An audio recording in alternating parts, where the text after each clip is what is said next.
यो नमः हरिः ओम श्री महागणाधिपतये नमः श्री महासरस्वत्यै नमः श्री गुरुभ्यो नमः हरिः ओम यत्कर्ता जगतां भर्ता संहर्ता महसां निधिः प्रणमामि तमादित्यं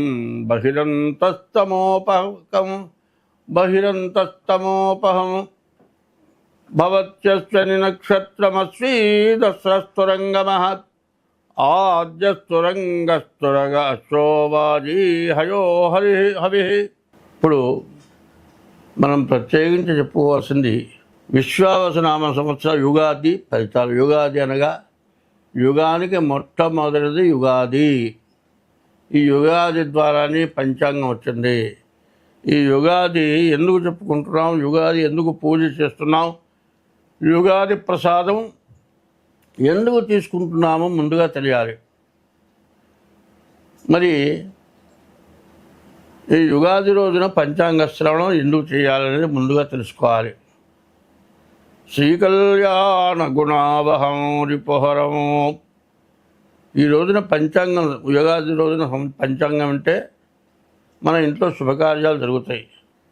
శత్రువులు అనేవారు ఉండరు, శత్రుత్వం పోతుంది. శ్రీకళ్యాణ గుణావహం రిపుహరం. దుస్వప్నం, చెడు కళలు వస్తాయి. ఎవరో మనకు ఆప్తులైన వాళ్ళు చచ్చిపోయినట్టుగా కలుస్తుంది. నిద్ర లేచేటప్పటికి చాలా భయంతో దాదాపు ఏడుస్తూ కూడా లేస్తారు. లేచిన తర్వాత ఆ ముఖ్యమైన వాళ్ళు ఎవరో కళ్ళతో చూచేంత వరకు బతుకున్నారని తెలిసినా కూడా కొంతసేపు ఏడుస్తారు. అంత భయంకరంగా ఉంటుంది. అటువంటి దుస్వప్నాలు రాకుండా ఉండాలి. గంగా స్నానం చేసినటువంటి పుణ్య ఫలితం వస్తుంది. గోదానం చేసినటువంటి ఫలితం వస్తుంది. గోదాన తుల్యనృణాం. ఆయుష్ పెరుగుతుంది. ఆయుర్వృద్ధిదముత్తమం, శుభకరం, ఎప్పుడుగా శుభం జరుగుతుంది. ఈ పంచాంగం అంటే ఇన్ని రకాలు ఉన్నాయి.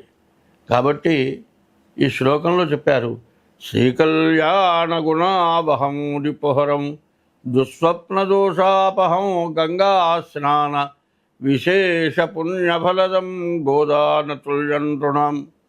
ఆయుర్వృద్ధిదముత్తమము శుభకరం సంతాన సంపత్ప్రదము నానాశాస్త్ర సుసాధనం సముచితం పంచాంగమాకర్ణ్యతాం.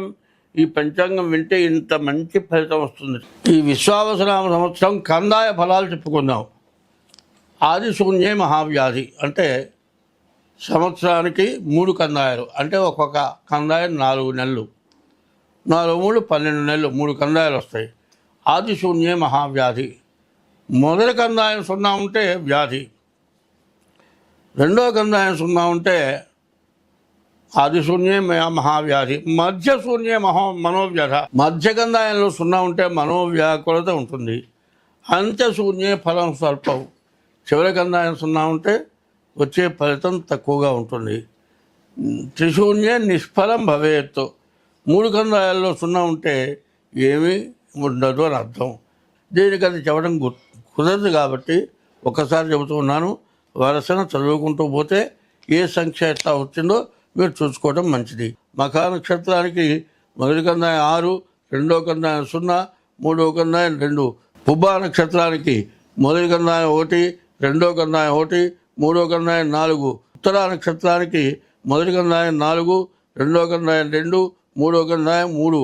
సింహరాశికి ఆదాయం 11, ఖర్చు 11, రాజపూజ్యం 3, రాజావమానం 6. ఈ సింహరాశి పరిస్థితి ఏంటంటే, ఈ సింహరాశికి అష్టమంలో శని ఉన్నాడు. అష్టమ శని ప్రాణకంటకుడు అంటారు. తర్వాత శని వల్ల మరి చాలా కష్టాలు ఎక్కువగా ఉంటాయి.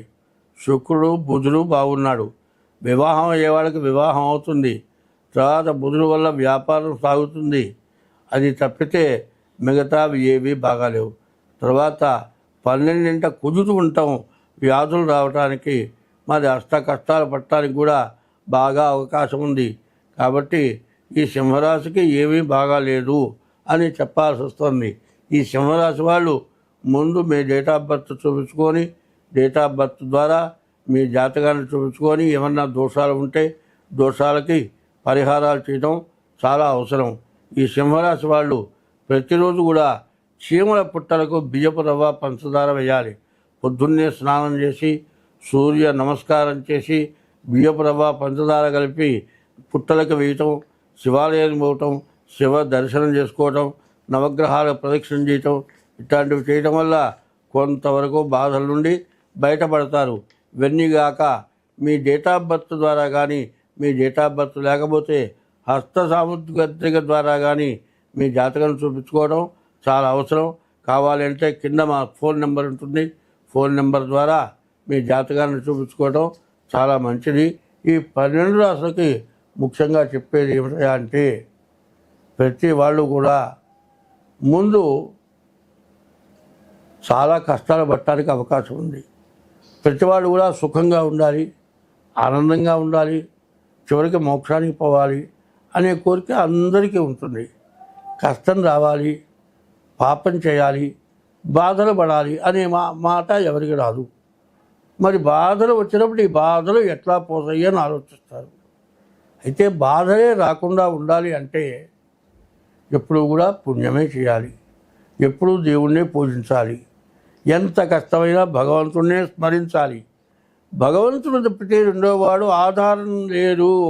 ఆయన తప్పితే మనల్ని రక్షించేవాడు లేడు. ఆయన్ని శరణాగతి పొందాలి భగవంతుణ్ణి. అట్లా కాకుండా ఎవరి మీదో, తల్లి మీదో, తండ్రి మీదో, మీరు చేసే ఉద్యోగంతో వాడేదో రక్షిస్తాడు అని వాడిని ప్రార్థించడం కాదు. ప్రతిరోజు కూడా మీ ఇష్టదైవాన్ని పూజించండి. మీ తల్లిదండ్రులను ఎప్పుడు కూడా కడుపు నిండా తిండిపెట్టి కాపాడండి. మీ భార్యకు ఎటువంటి ఇబ్బంది రాకుండా చూడండి. ఎప్పుడు కూడా దైవాన్ని ప్రార్థించండి. సత్యం ధర్మం తప్పకుండా నడవండి. సత్యం ధర్మం తప్పకుండా ఉండాలి అంటే ఆఖరి తినడానికి తిండికి కూడా కష్టపడాల్సి వస్తుంది. అయితే ఈ కష్టం ఎట్లా ఉంటుందో మరి పుణ్యం ఎక్కువ వస్తుంది. పుణ్యం వల్ల ఆనందం స్వర్గం వస్తుంది. ఎవరి సొమ్మును దోచుకున్నా ఎవరినైనా ఇబ్బంది పెట్టినా పాపం ఎక్కువై కష్టం వస్తుంది. కష్టం రావాలా, సుఖం రావాలా, ఈ రెండు మనం ఆలోచించుకోవాలి. కష్టం రావాలి అంటే ఎవరికి అపకారం కానీ పాపం వచ్చే పనులు కానీ చేయకుండా ఉండాలి. అట్లా ఉన్నప్పుడే మనకు ఎప్పుడూ ఆనందం, సుఖం, బాధలు లేకుండా జీవితం గడవటమే కాదు పునర్జన్మ ఉత్తమమైన జన్మ వస్తుంది. అట్లా కాకుండా మన అవసరం కోసమని ఏ పనైనా సరే, ఏ రకంగా అయినా సరే, ఎవరినైనా ముంచైనా సరే, ఎవరి సొమ్ము దోచుకోనైనా సరే మన జీవితం సుఖంగా గడపాలి ఎవరైతే ఆలోచిస్తారో వాళ్ళకి ఖచ్చితంగా కష్టాలు ఎక్కువగా ఉంటూనే ఉంటాయి. అయితే ఆ టైంకి డబ్బులు వచ్చి ఆనందంగా ఉన్నాం అనుకుంటారు, కానీ తర్వాత వాళ్ళు పడే నరకం మామూలు నరకం కాదు. నరకం కావాలా, స్వర్గం కావాలి అంటే పాపం చేయకుండా ఉంటే స్వర్గం వస్తుంది, పాపం చేస్తే నరకం వస్తుంది. కాబట్టి ఇట్లాంటి టైంలో, ఇట్లాంటి దుష్టగ్రహ కూటమిలో నీవు ఇంతకుముందు చేసిన పాపాలను కూడా బయటకు వస్తాయి. ఇట్లాంటి టైంలో పుణ్యాత్ములకి వాళ్ళంత ముందు చేసిన పుణ్యం వాళ్ళకి ఉపయోగపడుతుంది. ఈ కష్టం వచ్చినప్పుడు అయితే కూడా జ్ఞానం ఉంటే దైవాన్ని పూజించి, అయ్యో నేను ఫలానప్పుడు ఈ పాపం చేశాను కాబట్టి ఇప్పుడు కష్టపడుతున్నాను అని మనిషి పరివర్తన కలిగి మంచిగా ఉండి దైవాన్ని పూజిస్తూ ఉంటే అందరూ కూడా సుఖంగా సంతోషంగా బతుకుతారు. అయితే ఈ పంచాంగానికి ప్రత్యేకత ఉంటుంది. ప్రతి 5 సంవత్సరాలకు ఒకసారి ఎలక్షన్ అయితే పార్లమెంటు మెంబర్లంతా కూడా మరి రాష్ట్రపతి, ప్రధానమంత్రి, మరి ఇట్లా మంత్రులుగా తయారవుతారు. అదేవిధంగా ప్రతి సంవత్సరం కూడా నవనాయకులు అంటారు. నవగ్రహాలే రాజ్య పరిపాలకులు అవుతారు ఈ సంవత్సరంలో. అందులో ఈ రాజ్య పరిపాలనలో ఏమవుతుందంటే నవనాయకుల్లో 6 పాపులు, 3 శుభులైనారు. 6 పాపులు ఎవరో చూద్దాం.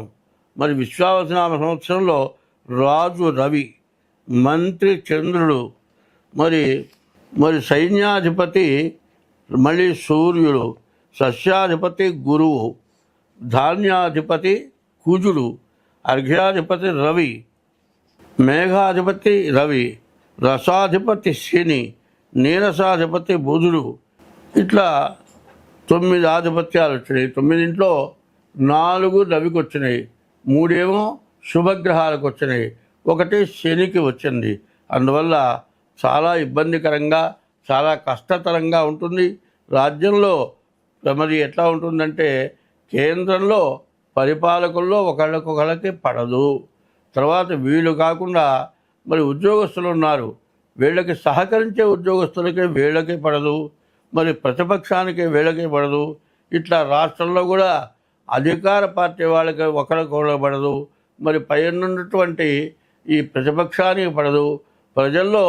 ప్రజలకు కావాల్సిన అవసరమైనవి ఈ రాజ్య అధికారులు వీళ్ళకి సరైనటువంటి ఇబ్బందులు తీర్చే పరిస్థితిలో ఉండరు. ఇది కాకుండా పంటలు బాగా పండకపోవటం, అధిక వర్షాలు కురవటం, తర్వాత ఎర్ర పంటలు బాగా పండుతాయి, తెల్ల పంటలు బాగా పండుతాయి, మరి మిగతా పంటలు చాలా తక్కువగా ఉంటాయి, వర్షాలు అధికంగా ఉంటాయి, ధరలు బాగా తగ్గుతాయి. తర్వాత ఇంకోటి ఏమిటంటే పంటకి పూర్తిగా కోతకి వచ్చేటప్పటికల్లా పురుగులు ఎక్కువ చేరుతాయి. పురుగుల వల్ల సగం పంట పాడైపోతుంది. తర్వాత ఈ వ్యవసాయదారులలో కూడా సంఘాల్లో కూడా విభేదాలు వచ్చి ఒకళ్ళకొకళ్ళకి పడక ఇట్లా మరి వ్యవసాయం సరిగా చేయలేకపోతారు. మరి వ్యవసాయం చేస్తేనే ప్రజలకు పంట తినటానికి ఆధారం ఉంటుంది. ఇట్లా ఉండటం వల్ల దేశంలో చాలా కష్ట నష్టాలు ఎక్కువగా రావడానికి అవకాశం ఉంది. పైన ప్రపంచ దేశాల్లో కూడా పెద్ద దేశాలను చూచి చిన్న దేశాల వాళ్ళు ఈర్ష్యపడి వీళ్ళు కొంతమంది చిన్న దేశాల వాళ్ళంతా కూడా కలిసి పెద్ద దేశంతో యుద్ధం చేయటం, ఇట్లా ఎవరికి వాళ్ళు పెద్ద పరిపాలకులు పెద్ద దేశాలు ఎట్లా ఉన్నాయో ఆ దేశంలాగా మనం ఉండాలి, వాళ్ళు ఎందుకు పైకి పోవాలి అనే ఈర్ష్య స్వభావాలతో మరి ప్రపంచ దేశాల్లో ఈ యుద్ధం ఎట్లా ఉంటుందంటే చివరికి ప్రపంచ యుద్ధంగా తయారయ్యేటువంటి లక్షణాలు ఉన్నాయి.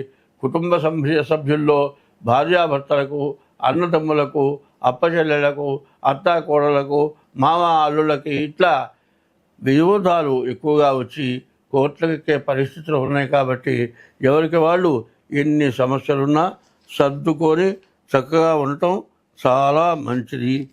మరి ఈ సంవత్సరం 6/11/6/25 మరి అధిక జ్యేష్ఠ మాసం అధిక జ్యేష్ఠ బహుళ దశమి రోజున రాత్రి 12:07 గురుమౌఢ్యమి ప్రారంభమైంది. ఇది ఒక్క నెల 11/6/2025 నుండి 12/7/2025 వరకు ఒక నెల పాటు గురుమౌఢ్యమి ఉంటుంది. మార్గశుద్ధ ద్వాదశి మంగళవారం నుండి 14/2/2021 వరకు అంటే 11/12/13 మొత్తం 3 నెలల పాటు శుక్రమౌఢ్యం ఉంటుంది. చంద్రగ్రహణం 7/9/2025 భాద్రపద బహుళంలో రాహుగ్రస్త చంద్రగ్రహణం, సంపూర్ణ చంద్రగ్రహణం ఉంటుంది. రాత్రి 9 గంటలకు మొదలై తెల్లవారుజామున 3 గంటల దాకా ఉంటుంది. రెండవ చంద్రగ్రహణం మరి మార్చి 3వ తారీఖు 2026వ సంవత్సరం మరి చంద్రగ్రహణం అవుతుంది. ఇట్లా 2 గ్రహణాలు ఉండటం కూడా అరిష్టం దేశానికి ఎక్కువగా ఉంటుంది.